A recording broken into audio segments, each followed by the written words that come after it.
How to win friends and influence people।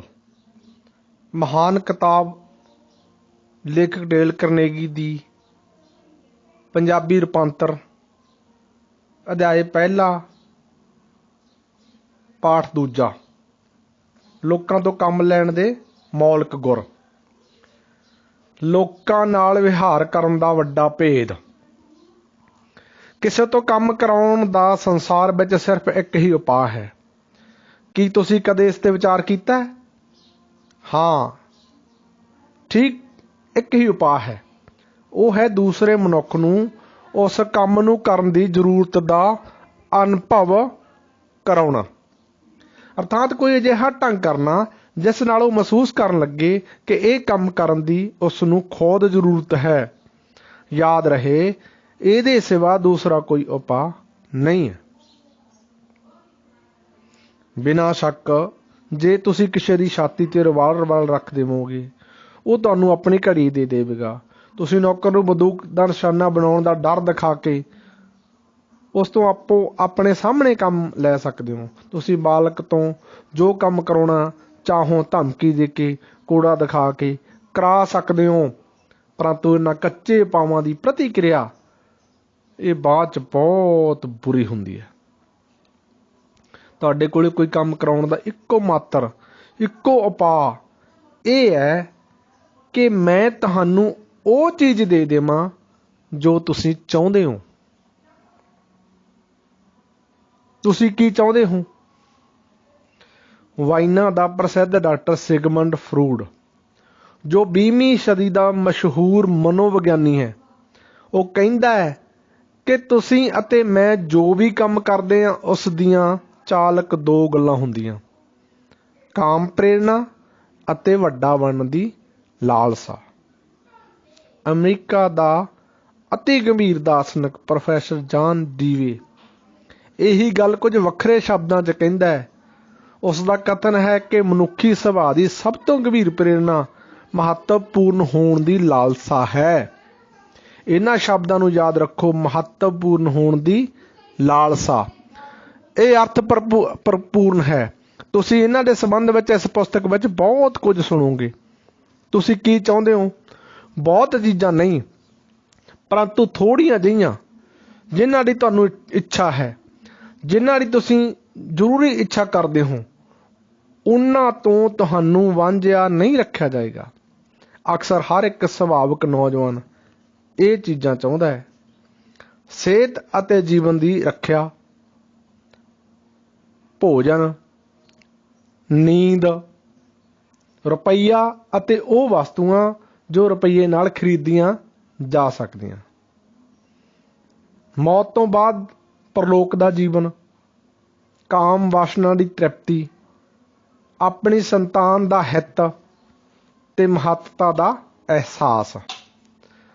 अक्सर इन्हां सब कामनावां दी एक दे सिवा सब दी तृप्ति हो जाती है, परंतु एक ऐसी लालसा है जो सचमुच उन्नी गंभीर है, सचमुच उन्नी ही जरूरी है जिन्नी के भोजन या नींद की इच्छा, जो शायद ही तृप्त हुंदी है। वो है जिस नूं फ्रूड ने कहा वड्डा बनन दी लालसा। ये वो है जिस नूं डीवे ने महत्वपूर्ण होने की तमन्ना कहा। लिंकन ने एक बारी एक चिट्ठी का आरंभ इस प्रकार किया सी। हर एक व्यक्ति प्रशंसा करता है। विलियम जेम्स कहता है कि मानव प्रकृति विच सब तो डूंघा नियम कदर कराउण दी भुख है। देखो, वो कदर पाउण दी इच्छा जां तमन्ना जां लालसा नहीं कहंदा, वो कहंदा कदर कराउण दी भुख। ये मनुखी सुभाਅ दी एक लगातार दुखी करने वाली, कदे ना झिझकण वाली लालसा है। जो दुर्लभ मनुख इस दिल की लालसा नूं ईमानदारी नाल शांत कर दिंदा है, वो लोकां नूं अपनी मुट्ठी विच कर सकदा है अते उस दे मरण ते यम नूं भी दुख हुंदा है। मनुखी समाज अते पशु समाज विच ਇੱਕ ਵੱਡਾ ਅੰਤਰ ਹੈ, ਉਹ ਇਹ ਕਿ ਮਨੁੱਖਾਂ ਵਿੱਚ ਆਪਣੀ ਮਹੱਤਤਾ ਦੇ ਅਨੁਭਵ ਦੀ ਤਮੰਨਾ ਰਹਿੰਦੀ ਹੈ, ਪਰ ਪਸ਼ੂਆਂ ਵਿੱਚ ਨਹੀਂ ਹੁੰਦੀ। ਇੱਕ ਉਦਾਹਰਨ ਲਈ, ਜਦੋਂ ਮੈਂ ਮਸੌਰੀ ਦੇ ਖੇਤ ਵਿੱਚ ਕੰਮ ਕਰਿਆ ਕਰਦਾ ਸੀ, ਮੇਰੇ ਪਿਤਾ ਨੇ ਬਹੁਤ ਅੱਛੀ ਨਸਲ ਦੇ ਸੂਰ, ਗਾਂ, ਬੈਲ ਇਹ ਪਾਲ ਰੱਖੇ ਸੀ। ਅਸੀਂ ਆਪਣੇ ਸੂਰ ਅਤੇ ਸਫੈਦ ਮੂੰਹ ਵਾਲੇ ਗਾਂ ਬੈਲ ਸੂਬੇ ਦੇ ਮੇਲਿਆਂ ਅਤੇ ਪਸ਼ੂਆਂ ਦੀ ਨਮੇਸ਼ਾਂ ਵਿੱਚ ਭੇਜਿਆ ਕਰਦੇ ਸੀ। ਅਸੀਂ ਬੀਸੀਆਂ ਪਹਿਲੇ ਇਨਾਮ ਜਿੱਤੇ ਸੀ। ਮੇਰੇ ਪਿਤਾ ਨੇ ਇਨਾਮ ਵਿੱਚ ਮਿਲੇ ਹੋਏ ਆਪਣੇ ਨੀਲੇ ਫੀਤਿਆਂ ਨੂੰ ਇੱਕ ਸਫੈਦ ਮਲਮਲ ਦੀ ਚਾਦਰ ਤੇ ਸੂਈ ਨਾਲ ਟਾਂਗ ਕੇ ਰੱਖਿਆ ਸੀ। ਜਦੋਂ ਕੋਈ ਮਿੱਤਰ ਜਾਂ ਮਹਿਮਾਨ ਘਰ ਵਿੱਚ ਆਉਂਦੇ ਸਨ ਤਾਂ ਮੇਰੇ ਪਿਤਾ ਜੀ ਮਲਮਲ ਦੀ ਉਹ ਲੰਮੀ ਚਾਦਰ ਕੱਢ ਲਿਆਉਂਦੇ, ਉਸਦਾ ਇੱਕ ਸਿਰਾ ਉਹ ਫੜਦੇ ਤੇ ਦੂਜਾ ਮੈਨੂੰ ਫੜਾ ਦਿੰਦੇ। ਇਸ ਪ੍ਰਕਾਰ ਉਹ ਫੀਤੇ ਆਉਣ ਵਾਲਿਆਂ ਨੂੰ ਦਿਖਾਏ ਜਾਂਦੇ। ਸੂਰਾਂ ਨੂੰ ਆਪਣੇ ਜਿੱਤੇ ਹੋਏ ਫੀਤਿਆਂ ਦੀ ਕੋਈ ਪਰਵਾਹ ਨਹੀਂ ਸੀ, ਪਰੰਤੂ ਮੇਰੇ ਪਿਤਾ ਨੂੰ ਸੀ। ਇਹ ਇਨਾਮ ਉਹਨਾਂ ਵਿੱਚ ਮਹੱਤਤਾ ਦਾ ਭਾਵ ਪੈਦਾ ਕਰਦੇ ਸਨ। ਜੇ ਸਾਡੇ ਪੁਰਖਿਆਂ ਵਿੱਚ ਮਹੱਤਤਾ ਦੇ ਭਾਵ ਦੇ ਲਈ ਇਹ ਤਿੱਖੀ ਪ੍ਰੇਰਣਾ ਨਾ ਹੁੰਦੀ ਤਾਂ ਸੱਭਿਅਤਾ ਦਾ ਨਿਰਮਾਣ ਅਸੰਭਵ ਸੀ। ਇਸ ਦੇ ਬਿਨਾਂ ਅਸੀਂ ਸੱਚਮੁੱਚ ਹੀ ਪਸ਼ੂਆਂ ਸਮਾਨ ਹੁੰਦੇ। ਮਹੱਤਤਾ ਦੀ ਇਸ ਤਮੰਨਾ ਨੇ ਹੀ ਇੱਕ ਅਨਪੜ੍ਹ ਗਰੀਬੀ ਦੇ ਮਾਰੇ ਪੰਸਾਰੀ ਦੇ ਮੁਨੀਮ ਨੂੰ ਕੁਝ ਕਾਨੂੰਨ ਦੀਆਂ ਕਿਤਾਬਾਂ ਪੜ੍ਹਨ ਦੀ ਪ੍ਰੇਰਨਾ ਦਿੱਤੀ। ਉਸ ਨੂੰ ਪੁਸਤਕਾਂ ਵਿੱਚ ਇੱਕ ਕਬਾੜੀ ਦੀ ਦੁਕਾਨ ਤੋਂ ਖਰੀਦੇ ਹੋਏ ਪੀਪੇ 'ਚੋਂ ਇਹ ਕਿਤਾਬਾਂ ਮਿਲੀਆਂ ਸਨ। ਤੁਸੀਂ ਸੰਭਵ ਹੈ ਇਸ ਪੰਸਾਰੀ ਦੇ ਮੁਨੀਮ ਦਾ ਕਿੱਸਾ ਸੁਣਿਆ ਹੋਵੇ। ਇਸ ਦਾ ਨਾਮ ਲਿੰਕਨ ਸੀ। ਮਹੱਤਤਾ ਦੇ ਭਾਵ ਦੀ ਇਸ ਚਾਹਤ ਨੇ ਹੀ ਡਿਕਨਸ ਨੂੰ ਆਪਣੇ ਅਮਰ ਨਾਵਲ ਲਿਖਣ ਦੇ ਲਈ ਪ੍ਰੇਰਿਤ ਕੀਤਾ ਸੀ। ਇਸੇ ਅਭਿਲਾਸ਼ਾ ਨੇ ਸਰ ਕ੍ਰਿਸਟੋਫਰ ਰਨ ਨੂੰ ਆਪਣੀਆਂ ਸੁਰ ਸੰਗਤੀਆਂ ਪੱਥਰ ਵਿੱਚ ਬਣਾਉਣ ਲਈ ਉਤੇਜਿਤ ਕੀਤਾ ਸੀ। ਇਸੇ ਅਭਿਲਾਸ਼ਾ ਨੇ ਰਾਕਫੇਲਰ ਤੋਂ ਕਰੋੜਾਂ ਰੁਪਏ ਇਕੱਠੇ ਕਰਵਾਏ ਸਨ ਤੇ ਜਿਨ੍ਹਾਂ ਨੂੰ ਉਸਨੇ ਕਦੇ ਖਰਚ ਨਹੀਂ ਕੀਤਾ। ਇਸੇ ਅਭਿਲਾਸ਼ਾ ਨੇ ਤੁਹਾਡੇ ਸ਼ਹਿਰ ਵਿੱਚ ਸਭ ਤੋਂ ਧਨੀ ਮਨੁੱਖ ਤੋਂ ਇੰਨਾ ਵੱਡਾ ਮਕਾਨ ਬਣਵਾਇਆ, ਉਸ ਦੀਆਂ ਜ਼ਰੂਰਤਾਂ ਤੋਂ ਜਿਹੜਾ ਕਿਤੇ ਜ਼ਿਆਦਾ ਹੈ। ਇਹੀ ਤਮੰਨਾ ਤੁਹਾਡੇ ਕੋਲੋਂ ਨਵੇਂ ਤੋਂ ਨਵੇਂ ਫੈਸ਼ਨ ਦੇ ਕੱਪੜੇ ਪਹਿਨਾਉਂਦਾ ਹੈ, ਨਵੀਂ ਤੋਂ ਨਵੀਂ ਮੋਟਰ ਵਿੱਚ ਸਵਾਰੀ ਕਰਾਉਂਦਾ ਹੈ ਤੇ ਆਪਣੇ ਸਧਾਰਨ ਬੁੱਧੀ ਬੱਚਿਆਂ ਦੀ ਚਰਚਾ ਕਰਾਉਂਦਾ ਹੈ।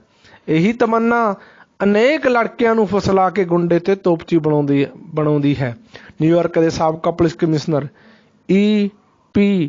ਮਲਰੂਨੀ ਕਹਿੰਦੇ ਹਨ ਕਿ ਅੱਜ ਦਾ ਸਧਾਰਨ ਨੌਜਵਾਨ ਅਪਰਾਧੀ ਬਿਰਤੀ ਨਾਲ ਭਰਿਆ ਹੋਇਆ। ਫੜਿਆ ਜਾਣ ਤੇ ਉਹ ਸਭ ਤੋਂ ਪਹਿਲਾਂ ਕਰਾਲ ਸਮਾਚਾਰ ਪੱਤਰ ਮੰਗਦਾ ਹੈ ਜੋ ਉਸ ਨੂੰ ਬਹਾਦਰ ਬਣਾਉਂਦੇ ਹਨ। ਫਾਂਸੀ ਦੇ ਲਟਕਣ ਦੀ ਤਮੰਨਾ ਦ੍ਰਿਸ਼ ਝਲਕੀ ਉਹਨਾਂ ਵਿੱਚ ਉਸ ਨੂੰ ਬਹੁਤ ਦੂਰ ਲੱਗਦੀ ਹੈ। ਉਹਨਾਂ ਚਿਰ ਬਹੁਤ ਦੂਰ ਲੱਗਦੀ ਹੈ ਤੱਕ ਉਹ ਦੇਖਦੇ ਹੈ ਕਿ ਮੇਰੀ ਤਸਵੀਰ ਵੀ ਰੂਜ਼ਵੈਲਟ, ਗਾਂਧੀ, ਹਿਟਲਰ ਆਦਿ ਦੇ ਵਾਂਗ ਅਖਬਾਰਾਂ ਵਿੱਚ ਛਪ ਰਹੀ ਹੈ।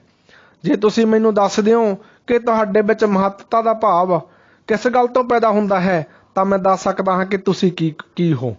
ਉਸ ਤੋਂ ਤੁਹਾਡੇ ਚਰਿੱਤਰ ਦਾ ਨਿਸ਼ਚਾ ਹੁੰਦਾ ਹੈ। ਤੁਹਾਡੇ ਸੰਬੰਧ ਵਿੱਚ ਉਹ ਬੜੀ ਹੀ ਮਾਣ ਵਾਲੀ ਗੱਲ ਹੈ। ਉਦਾਹਰਨ ਦੇ ਲਈ ਅਮਰੀਕਾ ਦਾ ਧਨ ਕੁਬੇਰ ਜਾਨ ਡੀ ਰਾਕਫੇਲਰ ਚੀਨ ਦੇ ਅੰਦਰ ਪੀਕਨ ਵਿੱਚ ਉਹਨਾਂ ਕਰੋੜਾਂ ਗਰੀਬ ਲੋਕਾਂ ਦੀ ਰੱਖਿਆ ਦੇ ਲਈ ਜਿਨ੍ਹਾਂ ਨੂੰ ਉਸਨੇ ਕਦੇ ਨਹੀਂ ਦੇਖਿਆ ਸੀ ਅਤੇ ਨਾ ਕਦੇ ਦੇਖੇਗਾ, ਆਧੁਨਿਕ ਹਸਪਤਾਲ ਬਣਾਉਣ ਦੇ ਲਈ ਰੁਪਈਆ ਦੇ ਕੇ ਆਪਣੀ ਮਹੱਤਤਾ ਦਾ ਅਨੁਭਵ ਕਰਦਾ ਹੈ। ਇਸ ਦੇ ਉਲਟ ਅਮਰੀਕਾ ਦਾ ਮਸ਼ਹੂਰ ਡਾਕੂ ਡੈਲਜੀਅਰ ਤਿਆਰਾਂ ਅਤੇ ਬੈਂਕ ਲੁੱਟਣ ਵਾਲੇ ਹੋਣ ਵਿੱਚ ਵੀ ਮਹੱਤਤਾ ਦਾ ਅਨੁਭਵ ਕਰਦਾ ਹੈ। ਜਦੋਂ ਪੁਲਿਸ ਉਸ ਨੂੰ ਫੜਨ ਦੇ ਲਈ ਉਸ ਦਾ ਪਿੱਛਾ ਕਰ ਰਹੀ ਸੀ ਤਾਂ ਦੌੜ ਕੇ ਇੱਕ ਮਕਾਨ ਤੇ ਚੜ੍ਹ ਗਿਆ ਤੇ ਛੱਤ ਤੇ ਖੜਾ ਹੋ ਕੇ ਕਹਿਣ ਲੱਗਾ, ਮੈਂ ਡੈਲਜੀਅਰ ਹਾਂ। ਤੇ ਉਸ ਨੂੰ ਇਸ ਗੱਲ ਦਾ ਹੰਕਾਰ ਸੀ ਕਿ ਮੈਂ ਪਹਿਲੇ ਨੰਬਰ ਦਾ ਸਰਵਜਨਕ ਦੁਸ਼ਮਣ ਹਾਂ।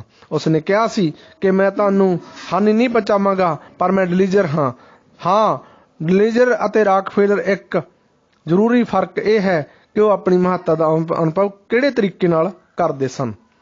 ਮਹੱਤਤਾ ਦੇ ਭਾਵ ਦੇ ਲਈ ਹੱਥ ਪੈਰ ਮਾਰਨ ਵਾਲੇ ਲੋਕਾਂ ਦੇ ਮਨੋਰੰਜਕ ਉਦਾਹਰਨ ਹਨ ਅਤੇ ਆਸ ਭਰਿਆ ਪਿਆ ਹੈ।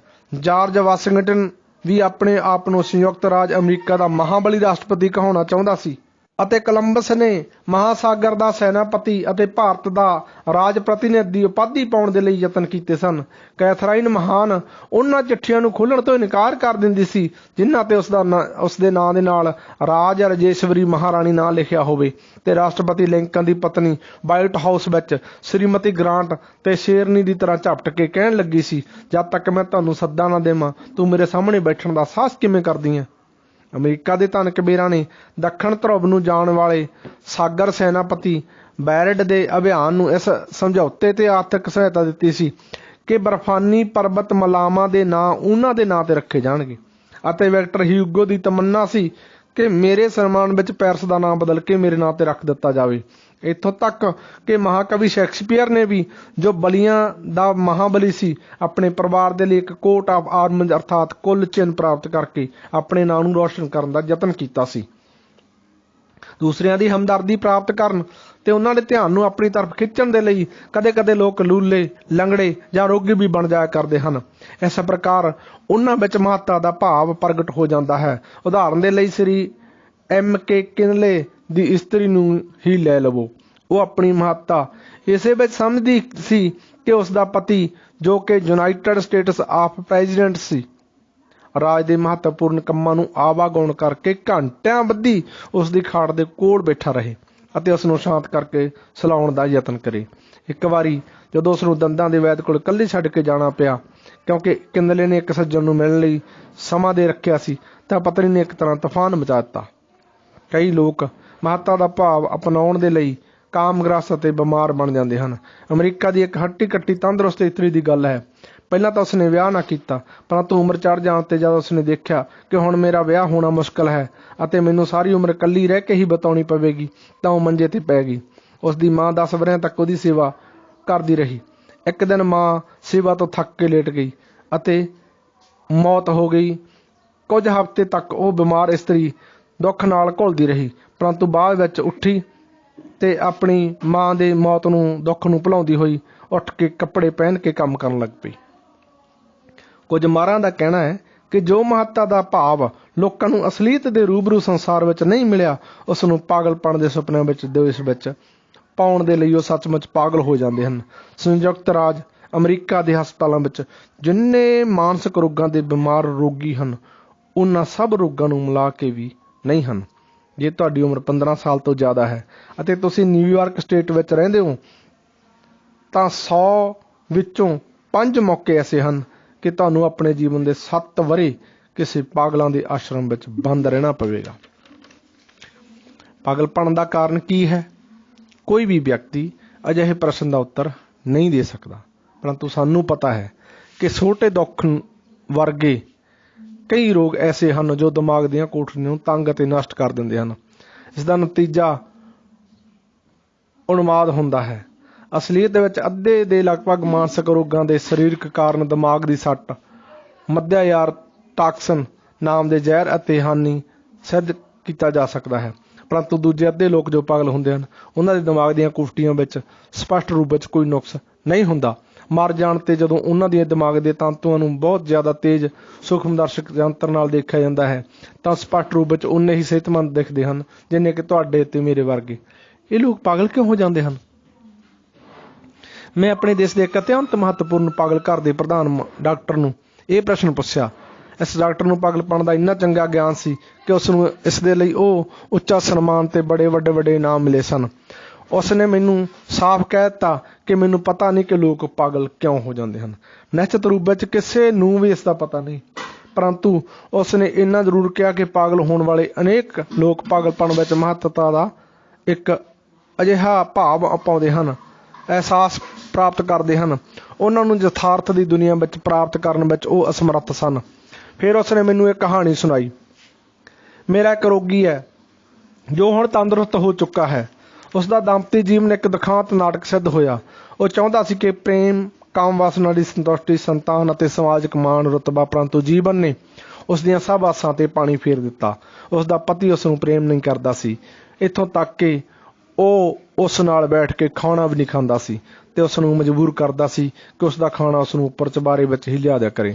ਇਸਤਰੀ ਨੂੰ ਕੋਈ ਸੰਤਾਨ ਨਹੀਂ ਸੀ ਤੇ ਨਾ ਕੋਈ ਕੋਲ ਪੈਸਾ ਹੀ ਸੀ। ਉਹ ਪਾਗਲ ਹੋ ਗਈ ਤੇ ਆਪਣੀ ਕਲਪਨਾ ਵਿੱਚ ਉਸਨੇ ਪਤੀ ਨੂੰ ਤਲਾਕ ਦੇ ਦਿੱਤਾ ਤੇ ਆਪਣਾ ਕੁਮਾਰੀ ਉਮਰ ਦਾ ਨਾਂ ਫਿਰ ਰੱਖ ਲਿਆ। ਉਹ ਹੁਣ ਵਿਸ਼ਵਾਸ ਕਰੀ ਬੈਠੀ ਹੈ ਕਿ ਮੈਂ ਕਿਸੇ ਅੰਗਰੇਜ਼ ਲਾਰਡ ਨਾਲ ਦੁਬਾਰਾ ਵਿਆਹ ਕਰ ਲਿਆ ਹੈ। ਹੁਣ ਉਹ ਖੁਦ ਨੂੰ ਲੇਡੀ ਸਮਿਥ ਕਹਾਉਣ ਤੇ ਜ਼ੋਰ ਦਿੰਦੀ ਹੈ ਅਤੇ ਸੰਤਾਨ ਦੇ ਵਿਸ਼ੇ ਵਿੱਚ ਹੁਣ ਉਹ ਕਲਪਨਾ ਕਰੀ ਬੈਠੀ ਹੈ ਕਿ ਉਸ ਨੂੰ ਰੋਜ਼ ਰਾਤ ਨੂੰ ਇੱਕ ਬਾਲਕ ਹੁੰਦਾ ਹੈ। ਜਦੋਂ ਵੀ ਮੈਂ ਉਸ ਨੂੰ ਮਿਲਣ ਜਾਂਦਾ ਹਾਂ ਉਹ ਕਹਿੰਦੀ ਹੈ, ਡਾਕਟਰ ਜੀ ਕੱਲ੍ਹ ਰਾਤ ਮੇਰੇ ਇੱਕ ਬਾਲਕ ਹੋਇਆ ਸੀ। ਜੀਵਨ ਨੇ ਇੱਕ ਵਾਰ ਉਸ ਦੇ ਸਮੁੱਚੇ ਸੁਪਨ ਜਹਾਜ਼ਾਂ ਨੂੰ ਯਥਾਰਥਤਾ ਦੀਆਂ ਨੁਕੀਲੀਆਂ ਚਟਾਨਾਂ ਨੇ ਤਬਾਹ ਕਰ ਸੁੱਟਿਆ ਸੀ, ਪਰੰਤੂ ਪਾਗਲਪਨ ਦੇ ਉਜਲੇ ਕਾਲਪਨਿਕ ਦੀਪਾਂ ਵਿੱਚ ਉਸ ਦੀਆਂ ਸਾਰੀਆਂ ਡੋਂਗੀਆਂ ਪਾਲ ਫਲਾਈ ਬੰਦਰਗਾਹ ਵੱਲ ਦੌੜ ਰਹੀਆਂ ਹਨ। ਕੀ ਇਹ ਦੁਖਦਾਈ ਘਟਨਾ ਹੈ? ਹਾਂ, ਮੈਂ ਕੁਝ ਨਹੀਂ ਕਹਿ ਸਕਦਾ, ਉਸਦੇ ਡਾਕਟਰ ਨੇ ਮੈਨੂੰ ਦੱਸਿਆ। ਜੇ ਮੈਂ ਹੱਥ ਪਾ ਕੇ ਉਸਦੇ ਪਾਗਲਪਨ ਨੂੰ ਬਾਹਰ ਕੱਢ ਸਕਦਾ ਤਾਂ ਵੀ ਮੈਂ ਉਸਨੂੰ ਇਸ ਤਰ੍ਹਾਂ ਨਾ ਕਰਦਾ। ਆਪਣੀ ਇਸ ਦਸ਼ਾ ਵਿੱਚ ਉਹ ਬਹੁਤ ਜ਼ਿਆਦਾ ਸੁਖੀ ਹੈ। ਸਮੂਹਿਕ ਰੂਪ ਵਿੱਚ ਪਾਗਲ ਲੋਕ ਤੁਹਾਡੇ ਤੋਂ ਅਤੇ ਮੈਥੋਂ ਜ਼ਿਆਦਾ ਸੁਖੀ ਹਨ। ਅਨੇਕ ਲੋਕ ਪਾਗਲ ਹੋਣ ਵਿੱਚ ਆਪਣਾ ਆਨੰਦ ਮਨਾਉਂਦੇ ਹਨ। ਮਨਾਉਣ ਵੀ ਕਿਉਂ ਨਾ, ਉਹਨਾਂ ਨੇ ਆਪਣੀਆਂ ਸਮੱਸਿਆਵਾਂ ਦਾ ਹੱਲ ਕਰ ਲਿਆ ਹੈ। ਉਹ ਤੁਹਾਨੂੰ 1 ਲੱਖ ਰੁਪਏ ਦਾ ਚੈੱਕ ਜਾਂ ਆਗਾ ਖਾਂ ਦੇ ਨਾਮ ਪਹਿਚਾਣ ਪੱਤਰ ਲਿਖ ਕੇ ਦੇ ਸਕਦੇ ਹਨ। ਉਹਨਾਂ ਨੂੰ ਖੁਦ ਰਚੇ ਸੁਪਨਿਆਂ ਦੇ ਸੰਸਾਰ ਵਿੱਚ ਮਹੱਤਤਾ ਦਾ ਉਹ ਭਾਵ ਮਿਲ ਗਿਆ ਹੈ ਜਿਸ ਦੀ ਉਹਨਾਂ ਨੂੰ ਇੰਨੀ ਭਾਰੀ ਉਮੰਗ ਸੀ। ਜਦੋਂ ਕੋਈ ਮਨੁੱਖ ਮਹੱਤਤਾ ਦੇ ਭਾਵ ਦੇ ਲਈ ਇੰਨੇ ਭੁੱਖੇ ਹਨ ਕਿ ਉਹ ਉਸ ਨੂੰ ਪਾਉਣ ਦੇ ਲਈ ਸੱਚਮੁੱਚ ਪਾਗਲ ਹੋ ਜਾਂਦੇ ਹਨ, ਤਾਂ ਕਲਪਨਾ ਕਰੋ ਕਿ ਸਧਾਰਨ ਹਾਲਾਤ ਵਿੱਚ ਇਮਾਨਦਾਰੀ ਦੇ ਨਾਲ ਲੋਕਾਂ ਦੀ ਪ੍ਰਸ਼ੰਸਾ ਕਰਨ ਵਿੱਚ ਤੁਸੀਂ ਅਤੇ ਮੈਂ ਕਿੰਨਾ ਚਮਤਕਾਰ ਦਿਖਾ ਸਕਦੇ ਹਾਂ। ਇੱਥੋਂ ਤੱਕ ਮੇਰਾ ਗਿਆਨ ਹੈ, ਇਤਿਹਾਸ ਵਿੱਚ ਸਿਰਫ 2 ਹੀ ਮਨੁੱਖ ਐਸੇ ਹੋਏ ਹਨ ਜਿਨ੍ਹਾਂ ਨੂੰ $10 ਲੱਖ ਸਾਲਾਨਾ ਤਨਖਾਹ ਮਿਲਦੀ ਸੀ। ਇੱਕ ਵਾਲਟਰ ਕ੍ਰਿਸਲਰ ਅਤੇ ਦੂਸਰਾ ਚਾਰਲਸ ਸਵੇਬ। ਐਂਡਰੂ ਕਾਰਨੇਗੀ ਇਸ ਲਈ ਸਵੇਬ ਨੂੰ $10 ਲੱਖ ਸਾਲਾਨਾ ਜਾਂ $3000 ਤੋਂ ਵੀ ਜ਼ਿਆਦਾ ਤਨਖਾਹ ਰੋਜ਼ਾਨਾ ਦਿੰਦਾ ਸੀ। ਕਿਉਂ? ਕੀ ਇਸ ਵਿੱਚ ਸਵੇਬ ਵਿੱਚ ਅਲੌਕਿਕ ਪ੍ਰਤਿਭਾ ਸੀ? ਨਹੀਂ। ਕੀ ਇਸ ਲਈ ਕਿ ਉਸ ਨੂੰ ਇਸਪਾਤ ਬਣਾਉਣ ਦਾ ਗਿਆਨ ਦੂਸਰੇ ਲੋਕਾਂ ਦੀ ਬਨਿਸਬਤ ਜ਼ਿਆਦਾ ਸੀ? ਗਲਤ। ਮੈਨੂੰ ਚਾਰਲਸ ਸਵੇਬ ਨੇ ਖੁਦ ਦੱਸਿਆ ਸੀ ਕਿ ਉਸ ਦੇ ਕੋਲ ਅਨੇਕਾਂ ਅਜਿਹੇ ਕਰਮਚਾਰੀ ਸਨ ਜੋ ਇਸਪਾਤ ਬਣਾਉਣ ਦੇ ਵਿਸ਼ੇ ਵਿੱਚ ਉਸ ਤੋਂ ਕਿਤੇ ਜ਼ਿਆਦਾ ਗਿਆਨ ਰੱਖਦੇ ਸਨ। ਸਵੇਬ ਕਹਿੰਦਾ ਕਿ ਉਸ ਨੂੰ ਇੰਨੀ ਵੱਡੀ ਤਨਖਾਹ ਮੁੱਖ ਤੌਰ 'ਤੇ ਲੋਕਾਂ ਨਾਲ ਵਿਹਾਰ ਕਰਨ ਦੀ ਉਸਦੀ ਯੋਗਤਾ ਦੇ ਕਾਰਨ ਹੀ ਦਿੱਤੀ ਜਾਂਦੀ ਸੀ। ਮੈਂ ਉਸ ਨੂੰ ਪੁੱਛਿਆ ਕਿ ਤੁਸੀਂ ਕਿਸ ਪ੍ਰਕਾਰ ਕੰਮ ਕਰਦੇ ਸੀ। ਉਸ ਦੀ ਸਫਲਤਾ ਦੇ ਭੇਦ ਉਸਦੇ ਆਪਣੇ ਸ਼ਬਦਾਂ ਵਿੱਚ ਹੀ ਸੁਣੋ। ਇਹ ਸ਼ਬਦ ਇਸ ਯੋਗ ਹਨ ਕਿ ਇਹਨਾਂ ਨੂੰ ਕਾਂਸੇ ਦੇ ਅੱਖਰਾਂ ਵਿੱਚ ਢਾਲ ਕੇ ਹਰ ਇੱਕ ਘਰ ਅਤੇ ਸਕੂਲ ਵਿੱਚ, ਹਰ ਇੱਕ ਦੁਕਾਨ ਅਤੇ ਦਫ਼ਤਰ ਵਿੱਚ ਲਟਕਾ ਕੇ ਰੱਖਣਾ ਚਾਹੀਦਾ। ਇਹ ਸ਼ਬਦ ਅਜਿਹੇ ਹਨ ਜਿਨ੍ਹਾਂ ਨੂੰ ਬਾਲਕਾਂ ਨੂੰ ਜਵਾਨੀ ਯਾਦ ਕਰ ਲੈਣਾ ਚਾਹੀਦਾ ਹੈ। ਇਹ ਸ਼ਬਦ ਅਜਿਹੇ ਹਨ ਜੇ ਅਸੀਂ ਇਹਨਾਂ 'ਤੇ ਆਚਰਣ ਕਰੀਏ ਤਾਂ ਇਹ ਤੁਹਾਡੇ ਤੇ ਮੇਰੇ ਮਨ ਨੂੰ ਬਦਲ ਦੇਣਗੇ। ਸਵੇਬ ਨੇ ਕਿਹਾ, ਨੌਕਰਾਂ ਵਿੱਚ ਉਤਸ਼ਾਹ ਭਰਨ ਦੀ ਯੋਗਤਾ ਨੂੰ ਹੀ ਮੈਂ ਆਪਣੀ ਸਭ ਤੋਂ ਵੱਡੀ ਜਾਇਦਾਦ ਸਮਝਦਾ ਹਾਂ। ਮਨੁੱਖ ਦੇ ਅੰਦਰ ਜੋ ਕੁਝ ਸਰਵੋਤਮ ਹੈ ਉਸ ਦਾ ਵਿਕਾਸ ਪ੍ਰਸ਼ੰਸਾ ਅਤੇ ਹੱਲਾਸ਼ੇਰੀ ਦੁਆਰਾ ਹੀ ਕੀਤਾ ਜਾ ਸਕਦਾ। ਮੈਂ ਉਸ ਦੇ ਫੇਰ ਦੁਹਰਾ ਰਿਹਾ, ਮਨੁੱਖ ਦੇ ਅੰਦਰ ਜੋ ਕੁਝ ਸਰਵੋਤਮ ਹੈ ਉਸ ਦਾ ਵਿਕਾਸ ਪ੍ਰਸ਼ੰਸਾ ਅਤੇ ਹੱਲਾਸ਼ੇਰੀ ਦੁਆਰਾ ਹੀ ਕੀਤਾ ਜਾ ਸਕਦਾ ਹੈ। ਮਨੁੱਖ ਦੀਆਂ ਤਮੰਨਾਵਾਂ ਨੂੰ ਜਿੰਨਾ ਉਸ ਦੇ ਵੱਡਿਆਂ ਦੀ ਆਲੋਚਨਾ ਮਾਰਦੀ ਹੈ ਉਨਾ ਕੋਈ ਦੂਸਰੀ ਗੱਲ ਨਹੀਂ। ਮੈਂ ਕਦੇ ਕਿਸੇ ਦੀ ਆਲੋਚਨਾ ਨਹੀਂ ਕਰਦਾ। ਮੈਂ ਮਨੁੱਖ ਨੂੰ ਉਸ ਦੇ ਕੰਮ ਵਿੱਚ ਹੱਲਾਸ਼ੇਰੀ ਦੇਣ ਵਿੱਚ ਵਿਸ਼ਵਾਸ ਰੱਖਦਾ। ਇਸ ਲਈ ਮੈਂ ਪ੍ਰਸ਼ੰਸਾ ਕਰਨ ਦੇ ਲਈ ਉਤਸੁਕ ਰਹਿੰਦਾ ਹਾਂ, ਪਰੰਤੂ ਆਲੋਚਨਾ ਤੋਂ ਮੈਨੂੰ ਸਖਤ ਨਫ਼ਰਤ ਹੈ। ਜੇ ਮੈਨੂੰ ਕੋਈ ਗੱਲ ਪਸੰਦ ਹੈ ਤਾਂ ਉਹ ਇਹ ਕਿ ਮੈਂ ਦਿਲੋਂ ਪ੍ਰੋੜਤਾ ਕਰਦਾ ਹਾਂ, ਦਿਲੋਂ ਪ੍ਰਸ਼ੰਸਾ ਕਰਦਾ ਹਾਂ ਅਤੇ ਕੰਜੂਸੀ ਨਹੀਂ ਕਰਦਾ। ਬਸ ਸਵੇਬ ਹੀ ਕਰਦਾ ਹੈ। ਪਰੰਤੂ ਸਧਾਰਨ ਮਨੁੱਖ ਕੀ ਕਰਦਾ ਹੈ? ਠੀਕ ਇਹਦਾ ਉਲਟਾ। ਜੇ ਉਸ ਨੂੰ ਕੋਈ ਕੰਮ ਪਸੰਦ ਨਹੀਂ ਆਉਂਦਾ ਤਾਂ ਉਹ ਨੌਕਰ ਨੂੰ ਡਾਂਟ ਡਪਟ ਕਰਦਾ ਹੈ। ਜੇ ਉਹ ਉਸਦੇ ਕੰਮ ਤੋਂ ਸੰਤੁਸ਼ਟ ਹੋ ਜਾਂਦਾ ਤਾਂ ਉਹ ਚੁੱਪ ਰਹਿੰਦਾ ਹੈ। ਸਵੇਬ ਦਾ ਕਥਨ ਹੈ ਕਿ ਸੰਸਾਰ ਦੇ ਵੱਖ-ਵੱਖ ਭਾਗਾਂ ਵਿੱਚ ਅਨੇਕ ਵੱਡੇ ਲੋਕਾਂ ਨੂੰ ਮੈਂ ਮਿਲਿਆ, ਪਰੰਤੂ ਅੱਜ ਤੱਕ ਮੈਨੂੰ ਇੱਕ ਵੀ ਮਨੁੱਖ ਅਜਿਹਾ ਨਹੀਂ ਮਿਲਿਆ, ਚਾਹੇ ਉਸਦਾ ਰੁਤਬਾ ਕਿੰਨਾ ਹੀ ਵੱਡਾ ਜਾਂ ਉੱਚਾ ਕਿਉਂ ਨਾ ਹੋਵੇ, ਜੋ ਆਲੋਚਨਾ ਅਤੇ ਡਾਂਟ ਡਪਟ ਦੀ ਬਨਿਸਬਤ ਵਡਿਆਈ ਤੇ ਪ੍ਰੋੜਤਾ ਨਾਲ ਜ਼ਿਆਦਾ ਚੰਗਾ ਕੰਮ ਅਤੇ ਜ਼ਿਆਦਾ ਯਤਨ ਨਾ ਕਰਦਾ ਹੋਵੇ। ਉਸਨੇ ਸਪਸ਼ਟ ਸ਼ਬਦਾਂ ਵਿੱਚ ਕਿਹਾ ਸੀ ਕਿ ਪ੍ਰਸਿੱਧ ਧਨ ਕੁਬੇਰ ਐਂਡਰੂ ਕਾਰਨੇਗੀ ਦੀ ਅਨੋਖੀ ਸਫਲਤਾ ਦਾ ਇੱਕ ਪ੍ਰਮੁੱਖ ਕਾਰਨ ਇਹ ਸੀ ਕਿ ਕਾਰਨੇਗੀ ਆਪਣੇ ਸਾਥੀਆਂ ਦੀ ਪ੍ਰਸ਼ੰਸਾ ਕੀ ਸਭ ਦੇ ਸਾਹਮਣੇ ਅਤੇ ਕੀ ਇਕੱਲੇ ਵਿੱਚ ਕਰਿਆ ਕਰਦਾ ਸੀ। ਕਾਰਨੇਗੀ ਆਪਣੀ ਕਬਰ ਦੇ ਪੱਥਰ ਉੱਤੇ ਵੀ ਆਪਣੇ ਸਹਾਇਕ ਕਰਮਚਾਰੀ ਦੀ ਪ੍ਰਸ਼ੰਸਾ ਕਰਨਾ ਚਾਹੁੰਦਾ ਸੀ। ਉਸਨੇ ਆਪਣੇ ਕਬਰ ਤੇ ਪੱਥਰ ਤੇ ਇਹ ਸ਼ਬਦ ਲਿਖੇ ਸਨ, ਇੱਥੇ ਉਹ ਵਿਅਕਤੀ ਲੇਟਿਆ ਪਿਆ ਹੈ ਜੋ ਆਪਣੇ ਤੋਂ ਵੀ ਚਤਰ ਮਨੁੱਖਾਂ ਨੂੰ ਆਪਣੇ ਦੁਆਲੇ ਇਕੱਠਾ ਕਰਨਾ ਜਾਣਦਾ ਸੀ। ਮਨੁੱਖਾਂ ਤੋਂ ਕੰਮ ਲੈਣ ਵਿੱਚ ਪ੍ਰਸਿੱਧ ਧਨ ਕੁਬੇਰ ਰਾਕਫੇਲਰ ਨੂੰ ਜੋ ਸਫਲਤਾ ਪ੍ਰਾਪਤ ਹੋਈ ਸੀ ਉਸ ਦਾ ਵੀ ਇੱਕ ਭੇਦ ਨਿਸ਼ਕਾਪਟ ਗੁਣਵੱਤਾ ਸੀ। ਉਦਾਹਰਨ ਦੇ ਤੌਰ ਤੇ ਜਦ ਐਡਵਰਡ ਟੀ ਬਡਫੋਰਡ ਨਾਮ ਦੇ ਉਸਦੇ ਇੱਕ ਹਿੱਸੇਦਾਰ ਨੇ ਦੱਖਣੀ ਅਮਰੀਕਾ ਵਿੱਚ ਘਾਟੇ ਦਾ ਸੌਦਾ ਕਰਕੇ ਕੰਪਨੀ ਦੇ $10 ਲੱਖ ਦੀ ਹਾਨੀ ਕਰ ਦਿੱਤੀ ਤਾਂ ਰਾਕਫੇਲਰ ਚਾਹੁੰਦਾ ਤਾਂ ਉਸਦੀ ਕੜੀ ਆਲੋਚਨਾ ਕਰ ਸਕਦਾ ਸੀ, ਪਰੰਤੂ ਉਹ ਜਾਣਦਾ ਸੀ ਕਿ ਬਡਫੋਰਡ ਆਪਣੇ ਵੱਲੋਂ ਕੋਈ ਕਸਰ ਨਹੀਂ ਉਠਾ ਸਕਦਾ ਸੀ ਤੇ ਬਸ ਇੰਨੀ ਗੱਲ ਸੀ, ਖਤਮ ਹੋ ਗਈ। ਉਹ ਜਾਣਦਾ ਸੀ ਕਿ ਬਡਫੋਰਡ ਨੇ ਆਪਣੇ ਵੱਲੋਂ ਕੋਈ ਕਸਰ ਨਹੀਂ ਰੱਖੀ, ਬਸ ਇੰਨੇ ਨਾਲ ਹੀ ਗੱਲ ਖਤਮ ਹੋ ਗਈ। ਇਸ ਲਈ ਰਾਕਫੇਲਰ ਨੂੰ ਪ੍ਰਸ਼ੰਸਾ ਕਰਨ ਦੇ ਲਈ ਕੋਈ ਗੱਲ ਮਿਲ ਗਈ। ਉਸਨੇ ਬਡਫੋਰਡ ਨੂੰ ਇਸ ਗੱਲ ਤੇ ਵਧਾਈ ਦਿੱਤੀ ਕਿ ਜਿੰਨਾ ਰੁਪਇਆ ਲਗਾਇਆ ਗਿਆ ਸੀ ਉਸ ਦਾ 60% ਤਾਂ ਤੁਸੀਂ ਡੁੱਬਣ ਤੋਂ ਬਚਾ ਲਿਆ। ਰਾਕਫੇਲਰ ਨੇ ਕਿਹਾ, ਇਹ ਬੜੀ ਪ੍ਰਸ਼ੰਸਾ ਦੀ ਗੱਲ ਹੈ, ਨਾ ਅਸੀਂ ਤੇ ਨਾ ਉੱਪਰ ਦੇ ਦਫ਼ਤਰ ਵਾਲੇ ਹਮੇਸ਼ਾ ਅਜਿਹਾ ਕਰ ਪਾਉਂਦੇ। ਜ਼ੀਗਫਲਡ ਨਾਂ ਦਾ ਇੱਕ ਬੜਾ ਚਤੁਰ ਮਨੁੱਖ ਸੀ। ਉਸ ਵਿੱਚ ਅਮਰੀਕਨ ਲੜਕੀਆਂ ਨੂੰ ਸੁੰਦਰ ਬਣਾਉਣ ਦਾ ਇੱਕ ਭਾਰੀ ਗੁਣ ਸੀ। ਉਹ ਅਜਿਹਾ ਬਹੁਤ ਸਧਾਰਨ ਰੰਗ ਰੂਪ ਦੀ ਲੜਕੀ ਨੂੰ ਲੈ ਕੇ ਜਿਸ ਤੇ ਕੋਈ ਦੂਜੀ ਵਾਰ ਨਜ਼ਰ ਸੁੱਟਣੀ ਵੀ ਪਸੰਦ ਨਾ ਕਰੇ, ਰੰਗਮੰਚ ਉੱਤੇ ਰਹੱਸਮਈ ਅਤੇ ਮੋਹਣੀ ਪਸਰਾ ਬਣਾ ਦਿੰਦਾ ਸੀ। ਉਹ ਵਿਸ਼ਵਾਸ ਅਤੇ ਯੋਗ ਗੁਣ ਗ੍ਰਹਿਣ ਦਾ ਮੁੱਲ ਜਾਣਦਾ ਸੀ। ਇਸ ਲਈ ਉਹ ਪ੍ਰਸ਼ੰਸਾ ਕਰਕੇ ਅਤੇ ਪੁਰਸਕਾਰ ਦੇ ਕੇ ਹੀ ਇਸਤਰੀਆਂ ਨੂੰ ਇਹ ਅਨੁਭਵ ਕਰਾਉਣਾ ਲੱਗਦਾ ਸੀ ਕਿ ਉਹ ਸੱਚਮੁੱਚ ਰਾਜ ਸੁੰਦਰੀ ਹੈ। ਉਹ ਇੱਕ ਵਿਹਾਰਕ ਮਨੁੱਖ ਸੀ। ਉਸ ਨੇ ਇਕੱਠੇ ਮਿਲ ਕੇ ਗਾਉਣ ਵਾਲੀਆਂ ਲੜਕੀਆਂ ਦੀ ਤਨਖਾਹ $30 ਪ੍ਰਤੀ ਹਫ਼ਤਾ ਤੋਂ ਵਧਾ ਕੇ ਪੌਣੇ $200 ਤੱਕ ਪਹੁੰਚਾ ਦਿੱਤੀ ਸੀ। ਇੱਕ ਵਾਰ ਮੈਨੂੰ ਵਰਤ ਰੱਖਣ ਦਾ ਸ਼ੌਂਕ ਕੁੱਦਿਆ। ਮੈਂ 6 ਦਿਨ 6 ਰਾਤਾਂ ਕੁਝ ਨਹੀਂ ਖਾਧਾ। ਇਹ ਕੋਈ ਮੁਸ਼ਕਲ ਕੰਮ ਨਹੀਂ ਸੀ। ਮੈਂ ਦੂਸਰੇ ਦਿਨ ਅਖੀਰ ਤੱਕ ਜਿੰਨਾ ਭੁੱਖਾ ਸੀ, 6ਵੇਂ ਦਿਨ ਅਖੀਰ ਤੱਕ ਉਸ ਤੋਂ ਘੱਟ ਭੁੱਖ ਸੀ। ਪਰੰਤੂ ਮੈਂ ਜਾਣਦਾ ਹਾਂ ਤੇ ਤੁਸੀਂ ਵੀ ਜਾਣਦੇ ਹੋ ਕਿ ਬਹੁਤੇ ਲੋਕ ਅਜਿਹੇ ਹਨ ਜਿਨ੍ਹਾਂ ਦੇ ਪਰਿਵਾਰ ਵਿੱਚ ਜਾਂ ਨੌਕਰ ਜਾਂ ਪਰਿਵਾਰ ਦੇ ਜੀਅ 6 ਦਿਨ ਤੱਕ ਭੁੱਖੇ ਰਹਿ ਜਾਣ ਤਾਂ ਉਹ ਸਮਝਦੇ ਹਨ ਕਿ ਸਾਡੇ ਕੋਲੋਂ ਵੱਡਾ ਭਾਰੀ ਅਪਰਾਧ ਹੋ ਗਿਆ। ਪਰੰਤੂ ਉਹਨਾਂ ਨੂੰ 6 ਦਿਨ 6 ਹਫ਼ਤੇ ਤੇ ਕਦੇ-ਕਦੇ 60 ਵਰ੍ਹੇ ਤੱਕ ਹਾਰਦਿਕ ਪ੍ਰਸ਼ੰਸਾ ਤੋਂ ਵਾਂਝਾ ਰੱਖਦੇ ਹਨ, ਜਦ ਕਿ ਉਸ ਦੇ ਲਈ ਵੀ ਉਹਨਾਂ ਨੂੰ ਉਨੀ ਹੀ ਲਾਲਸਾ ਰਹਿੰਦੀ ਹੈ ਜਿੰਨੀ ਕਿ ਭੋਜਨ ਦੀ। ਇੱਕ ਪ੍ਰਸਿੱਧ ਅਭਿਨੇਤਰੀ ਕਿਹਾ ਕਰਦੀ ਸੀ, ਮੈਨੂੰ ਦੂਸਰੀ ਕਿਸੇ ਚੀਜ਼ ਦੀ ਉਨੀ ਜ਼ਰੂਰਤ ਨਹੀਂ ਜਿੰਨੀ ਕਿ ਆਤਮ ਪੂਜਾ ਦੀ ਖੁਰਾਕ ਦੀ। ਅਸੀਂ ਆਪਣੀ ਸੰਤਾਨ, ਆਪਣੇ ਮਿੱਤਰਾਂ ਤੇ ਆਪਣੇ ਨੌਕਰਾਂ ਦੇ ਸਰੀਰ ਦਾ ਪੇਟ ਭਰਦੇ ਹਾਂ, ਪਰੰਤੂ ਉਹਨਾਂ ਦੀ ਆਤਮ ਪੂਜਾ ਨੂੰ ਅਸੀਂ ਕਿੰਨੀ ਵਾਰ ਤ੍ਰਿਪਤ ਕਰਦੇ ਹਾਂ। ਉਹਨਾਂ ਨੂੰ ਬਲਵਾਨ ਬਣਾਉਣ ਦੇ ਲਈ ਅਸੀਂ ਉਹਨਾਂ ਨੂੰ ਦੁੱਧ, ਘੀ ਤੇ ਮਾਸ ਖਵਾਉਂਦੇ ਹਾਂ, ਪਰੰਤੂ ਉਹਨਾਂ ਦੇ ਪ੍ਰਤੀ ਗੁਣ ਗ੍ਰਹਿਣ, ਦਇਆਪੂਰਨ ਸ਼ਬਦ ਕਹਿਣ ਵਿੱਚ, ਉਹਨਾਂ ਦੀ ਪ੍ਰਸ਼ੰਸਾ ਕਰਨ ਵਿੱਚ ਕੰਜੂਸੀ ਕਰ ਜਾਂਦੇ ਹਾਂ। ਇਹ ਸ਼ਬਦ ਵਰ੍ਹਿਆਂ ਤੱਕ ਸਵੇਰ ਦੇ ਤਾਰਿਆਂ ਦੇ ਸੰਗੀਤ ਦੀ ਤਰ੍ਹਾਂ ਉਹਨਾਂ ਦੀਆਂ ਯਾਦਾਂ ਵਿੱਚ ਗੂੰਜਦੇ ਰਹਿੰਦੇ ਹਨ। ਪ੍ਰਸ਼ੰਸਾ ਦੇ ਸ਼ਬਦ ਕਈ ਪਾਠਕ ਇਹਨਾਂ ਲਾਈਨਾਂ ਨੂੰ ਪੜ੍ਹਦੇ ਸਾਲ ਹੀ ਬੋਲ ਉੱਠਣਗੇ, ਇਹ ਸਭ ਪੁਰਾਣੀਆਂ ਗੱਲਾਂ ਹਨ। ਇਹ ਚਾਪਲੂਸੀ ਹੈ, ਅਸੀਂ ਇਹਦਾ ਪ੍ਰਯੋਗ ਕਰਕੇ ਦੇਖ ਚੁੱਕੇ ਹਾਂ। ਸਮਝਦਾਰ ਮਨੁੱਖ ਇਹਨਾਂ ਚਿਕਨੀਆਂ ਚੋਪੜੀਆਂ ਗੱਲਾਂ ਵਿੱਚ ਨਹੀਂ ਆਉਂਦੇ। ਠੀਕ ਹੈ, ਬਰੀਕ ਬੁੱਧੀ ਵਾਲੇ ਲੋਕਾਂ ਦੇ ਨਾਲ ਵਿਹਾਰ ਕਰਨ ਵਿੱਚ ਚਾਪਲੂਸੀ ਕੰਮ ਨਹੀਂ ਦਿੰਦੀ। ਇਹ ਛਿਛਲੀ, ਸਵਾਰਥੀ ਅਤੇ ਕਪਟਪੂਰਨ ਹੁੰਦੀ ਹੈ। ਇਸ ਨੂੰ ਜ਼ਰੂਰ ਅਸਫਲ ਰਹਿਣਾ ਚਾਹੀਦਾ ਹੈ ਤੇ ਇਹ ਆਮ ਤੌਰ 'ਤੇ ਅਸਫਲ ਹੁੰਦੀ ਵੀ ਹੈ। ਇਹ ਸੱਚ ਹੈ। ਤੇ ਕੁਝ ਲੋਕ ਯੋਗ ਗੁਣ ਗ੍ਰਹਿਣ ਕਰਨ ਦੀ ਪ੍ਰਸ਼ੰਸਾ ਦੇ ਇੰਨੇ ਭੁੱਖੇ, ਇੰਨੇ ਪਿਆਸੇ ਹੁੰਦੇ ਹਨ ਕਿ ਉਹ ਕੋਈ ਵੀ ਚੀਜ਼ ਨਿਕਲ ਜਾਂਦੇ ਹਨ, ਜਿਵੇਂ ਭੁੱਖਾ ਮਨੁੱਖ ਘਾਹ ਤੇ ਕੀੜੇ ਤੱਕ ਖਾ ਜਾਂਦਾ ਹੈ। ਅਮਰੀਕਾ ਵਿੱਚ ਉਦਾਹਰਨ ਦੇ ਤੌਰ 'ਤੇ ਮਡਵਾਨੀ ਬੰਧੂ ਨਾਮ ਦੇ ਪੁਰਸ਼ਾਂ ਨੂੰ ਵਿਆਹ ਦੇ ਲਈ ਇਸਤਰੀਆਂ ਨੂੰ ਕਾਬੂ ਕਰਨ ਵਿੱਚ ਬਹੁਤ ਜਲਦੀ ਸਫਲਤਾ ਹੋ ਜਾਂਦੀ ਸੀ। ਇਹਨਾਂ ਨੂੰ ਲੋਕ ਰਾਜਕੁਮਾਰ ਕਹਿ ਕੇ ਬੁਲਾਉਂਦੇ ਸਨ। ਇਹਨਾਂ ਨੇ ਸਿਨੇਮੇ ਵਿੱਚ ਕੰਮ ਕਰਨ ਵਾਲੀਆਂ 2 ਅਤਿਅੰਤ ਸੁੰਦਰ ਤੇ ਧਨਾੜ ਔਰਤਾਂ ਨੂੰ ਵਿਆਹ ਬੰਧਨ ਵਿੱਚ ਫਸਾ ਲਿਆ ਸੀ। ਉਹਨਾਂ ਦੀ ਸਫਲਤਾ ਦਾ ਭੇਦ ਕੀ ਸੀ? ਇੱਕ ਇਸਤਰੀ ਨੇ ਲਿਬਰਟੀ ਨਾਮਕ ਪੱਤਰਕਾ ਵਿੱਚ ਲਿਖਿਆ ਸੀ ਕਿ ਇਸਤਰੀਆਂ ਨੂੰ ਮਡਵਾਨੀ ਬੰਧੂਆਂ ਦੀ ਕਿਹੜੀ ਗੱਲ ਮੋਹਿਤ ਕਰ ਲੈਂਦੀ ਸੀ। ਇਹ ਅਨੇਕ ਵਿਅਕਤੀਆਂ ਦੇ ਲਈ ਇੱਕ ਜੁਗਾਂ ਜੁਗਾਂਤਰਾਂ ਤੱਕ ਭੇਦ ਹੀ ਬਣਿਆ ਰਹੇਗਾ।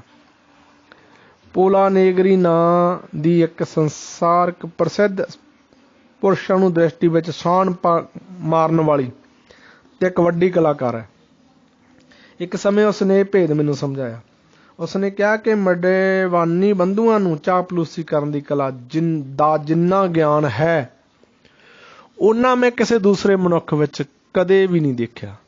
ਚਾਪਲੂਸੀ ਦੀ ਕਲਾ ਇਸ ਯਥਾਰਥਵਾਦੀ ਅਤੇ ਵਿਰੋਧੀ ਕਾਲ ਵਿੱਚ ਸੱਚਮੁੱਚ ਲੁਪਤ ਹੋ ਗਈ ਹੈ। ਮੈਂ ਤੁਹਾਨੂੰ ਵਿਸ਼ਵਾਸ ਦਿਵਾਉਂਦੀ ਹਾਂ ਕਿ ਇਸਤਰੀਆਂ ਦੇ ਲਈ ਮਡਿਆਨੀ ਬੰਧੂਆਂ ਵਿੱਚ ਆਕਰਸ਼ਣ ਦਾ ਇਹ ਹੀ ਸਭ ਤੋਂ ਵੱਡਾ ਭੇਦ ਹੈ। ਮਹਾਰਾਣੀ ਵਿਕਟੋਰੀਆ 'ਤੇ ਵੀ ਚਾਪਲੂਸੀ ਦਾ ਪ੍ਰਭਾਵ ਪੈਂਦਾ ਸੀ। ਉਹਨਾਂ ਦੇ ਮਹਾਮੰਤਰੀ ਡਿਜ਼ਰਾਇਲੀ ਨੇ ਸਵੀਕਾਰ ਕੀਤਾ ਹੈ ਕਿ ਮਹਾਰਾਣੀ ਦੇ ਨਾਲ ਵਿਹਾਰ ਕਰਨ ਵਿੱਚ ਮੈਂ ਚਾਪਲੂਸੀ ਦਾ ਥੋੜ੍ਹਾ ਉਪਯੋਗ ਕਰਿਆ ਕਰਦਾ ਸੀ, ਪਰੰਤੂ ਡਿਜ਼ਰਾਇਲੀ ਇੱਕ ਅਤਿਅੰਤ ਸੱਭਿਅਕ, ਨਿਪੁੰਨ ਅਤੇ ਮਾਹਰ ਮਨੁੱਖ ਸੀ। ਉਹ ਦੂਰ ਤੱਕ ਫੈਲੇ ਹੋਏ ਬ੍ਰਿਟਿਸ਼ ਸਾਮਰਾਜ ਉੱਤੇ ਸ਼ਾਸਨ ਕਰਦਾ ਸੀ। ਆਪਣੇ ਕੰਮ ਵਿੱਚ ਉਹ ਅਲੌਕਿਕ ਪ੍ਰਤਿਭਾ ਰੱਖਦਾ ਸੀ। ਜੋ ਗੱਲ ਉਸਨੂੰ ਕੰਮ ਦਿੰਦੀ ਸੀ, ਜ਼ਰੂਰੀ ਨਹੀਂ ਕਿ ਉਹ ਮੈਨੂੰ ਤੇ ਤੁਹਾਨੂੰ ਵੀ ਕੰਮ ਦੇਵੇ। ਅਖੀਰ ਚਾਪਲੂਸੀ ਨਾਲ ਤੁਹਾਨੂੰ ਲਾਭ ਦੀ ਬਨਿਸਬਤ ਹਾਨੀ ਹੀ ਜ਼ਿਆਦਾ ਹੋਵੇਗੀ। ਚਾਪਲੂਸੀ ਇੱਕ ਨਕਲੀ ਸਿੱਕਾ ਅਤੇ ਨਕਲੀ ਰੁਪਏ ਦੀ ਤਰ੍ਹਾਂ ਇਹ ਅਖੀਰ ਤੁਹਾਨੂੰ ਕਸ਼ਟ ਵਿੱਚ ਪਾ ਦੇਵੇਗੀ ਤੇ ਜੇ ਤੁਸੀਂ ਇਸ ਨੂੰ ਚਲਾਉਣ ਦਾ ਯਤਨ ਕਰੋਗੇ। ਗੌਣ ਗ੍ਰਹਿਣਤਾ ਅਤੇ ਚਾਪਲੂਸੀ ਵਿੱਚ ਕੀ ਅੰਤਰ ਹੈ? ਇਹ ਇੱਕ ਸਾਦੀ ਜਿਹੀ ਗੱਲ ਹੈ। ਗੌਣ ਗ੍ਰਹਿਣਤਾ ਮਤਲਬ ਪ੍ਰਸ਼ੰਸਾ, ਇਹ ਸੱਚੀ ਹੁੰਦੀ ਹੈ ਤੇ ਚਾਪਲੂਸੀ ਝੂਠੀ। ਗੌਣ ਗ੍ਰਹਿਣਤਾ ਦਿਲ ਵਿੱਚੋਂ ਨਿਕਲਦੀ ਹੈ ਤੇ ਚਾਪਲੂਸੀ ਦੰਦਾਂ ਚੋਂ। ਗੌਣ ਗ੍ਰਹਿਣਤਾ ਨਿਰਸਵਾਰਥ ਹੁੰਦੀ ਹੈ ਤੇ ਚਾਪਲੂਸੀ ਸਵਾਰਥੀ। ਇੱਕ ਦੀ ਸੰਸਾਰ ਵਿੱਚ ਹਮੇਸ਼ਾ ਪ੍ਰਸ਼ੰਸਾ ਹੁੰਦੀ ਤੇ ਦੂਸਰੇ ਦੀ ਹਮੇਸ਼ਾ ਨਿੰਦਾ। ਮੈਕਸੀਕੋ ਨਗਰ ਦੇ ਚੇਪਲਟੇਪਿਕ ਭਵਨ ਵਿੱਚ ਜਨਰਲ ਓਬਰਗੋਨ ਦੀ ਮੂਰਤੀ ਖੜੀ ਹੈ। ਉਸ ਦੇ ਹੇਠਾਂ ਓਬਰਗੋਨ ਦੇ ਤੱਤ ਗਿਆਨ ਦੇ ਇਹ ਉਪਦੇਸ਼ ਭਰੇ ਸ਼ਬਦ ਖੁਦੇ ਹੋਏ ਹਨ।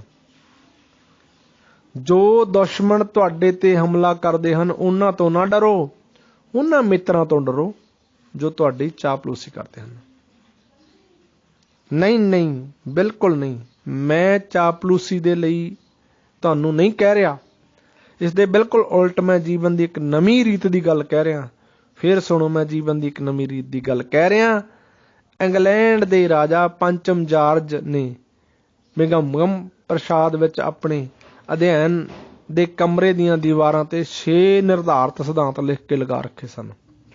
ਉਹਨਾਂ ਵਿੱਚੋਂ ਇੱਕ ਸਿਧਾਂਤ ਇਹ ਸੀ ਕਿ ਮੈਨੂੰ ਸਿਖਾਓ ਕਿ ਮੈਂ ਨਾ ਤਾਂ ਕਿਸੇ ਦੀ ਸਸਤੀ ਪ੍ਰਸ਼ੰਸਾ ਕਰਾਂ ਤੇ ਨਾ ਕਿਸੇ ਤੋਂ ਆਪਣੀ ਸਸਤੀ ਪ੍ਰਸ਼ੰਸਾ ਕਰਵਾਵਾਂ। ਬਸ ਇਹੀ ਚਾਪਲੂਸੀ ਹੈ, ਸਸਤੀ ਪ੍ਰਸ਼ੰਸਾ। ਇੱਕ ਵਾਰੀ ਮੈਂ ਚਾਪਲੂਸੀ ਦਾ ਲੱਛਣ ਪੜ੍ਹਿਆ ਸੀ, ਤੁਹਾਨੂੰ ਸੁਣਾਉਣ ਯੋਗ ਹੈ। ਚਾਪਲੂਸੀ ਦੂਸਰੇ ਮਨੁੱਖ ਨੂੰ ਠੀਕ ਉਹੀ ਕਹਿਣ ਦਾ ਨਾਂ ਹੈ ਜੋ ਉਹ ਆਪਣੇ ਆਪ ਨੂੰ ਸਮਝਦਾ ਹੈ।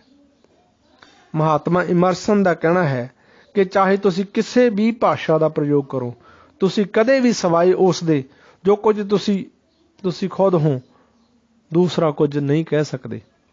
ਜੇ ਤੁਹਾਨੂੰ ਚਾਪਲੂਸੀ ਦੇ ਪ੍ਰਯੋਗ ਦੇ ਸਿਵਾ ਹੋਰ ਕੁਝ ਕਰਨਾ ਹੀ ਨਾ ਹੋਵੇ ਤਾਂ ਹਰ ਇੱਕ ਵਿਅਕਤੀ ਇਸੇ ਨੂੰ ਫੜ ਲਵੇ ਤੇ ਸਾਡੇ ਸਾਰੇ ਮਨੁੱਖਾਂ ਦੇ ਨਾਲ ਵਿਹਾਰ ਕਰਨ ਵਿੱਚ ਨਿਪੁੰਨ ਹੋ ਜਾਣਾ। ਜਦੋਂ ਅਸੀਂ ਕਿਸੇ ਨਿਸ਼ਚਿਤ ਸਮੱਸਿਆ ਦੇ ਵਿਚਾਰ ਨਹੀਂ ਕਰ ਰਹੇ ਹੁੰਦੇ ਤਾਂ ਆਮ ਤੌਰ 'ਤੇ ਅਸੀਂ ਆਪਣਾ 95% ਸਮਾਂ ਆਪਣੇ ਸੰਬੰਧ ਵਿੱਚ ਹੀ ਵਿਚਾਰ ਕਰਨ ਵਿੱਚ ਖਰਚ ਦਿੰਦੇ ਹਾਂ।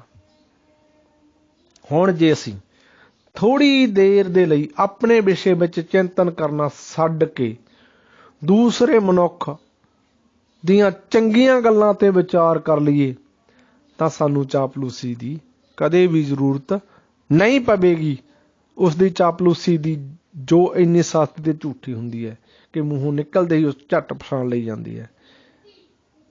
ਇਮਰਸਨ ਕਹਿੰਦਾ ਹੈ, ਜੋ ਮਨੁੱਖ ਮੈਨੂੰ ਮਿਲਦਾ ਉਹ ਕਿਸੇ ਨਾ ਕਿਸੇ ਰੀਤ ਵਿੱਚ ਮੈਥੋਂ ਸ੍ਰੇਸ਼ਟ ਹੁੰਦਾ, ਮੈਥੋਂ ਚੰਗਾ ਹੁੰਦਾ।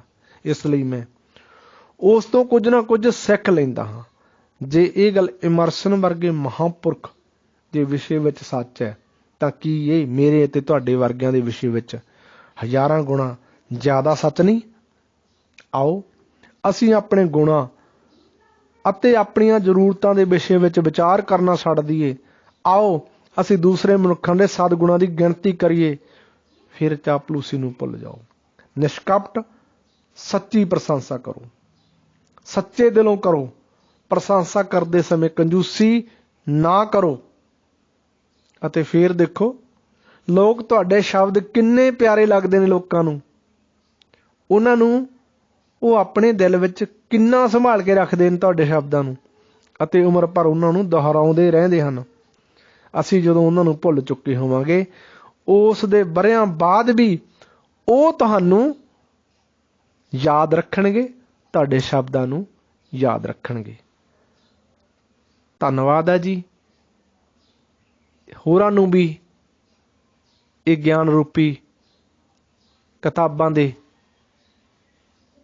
ਬੋਲ ਮਿਲ ਜਾਣ, ਇਸ ਕਰਕੇ ਸ਼ੇਅਰ ਕਰ ਦਿਓ। ਕਿਤਾਬਾਂ ਹੋਰ ਵਧੀਆ ਵਧੀਆ ਅਸੀਂ ਲੈ ਕੇ ਆ ਰਹੇ ਹਾਂ, ਤੁਹਾਡੇ ਕੋਲ ਪਹਿਲਾਂ ਪਹੁੰਚਣ ਇਸ ਲਈ ਸਬਸਕ੍ਰਾਈਬ ਕਰ ਲਓ। ਧੰਨਵਾਦ।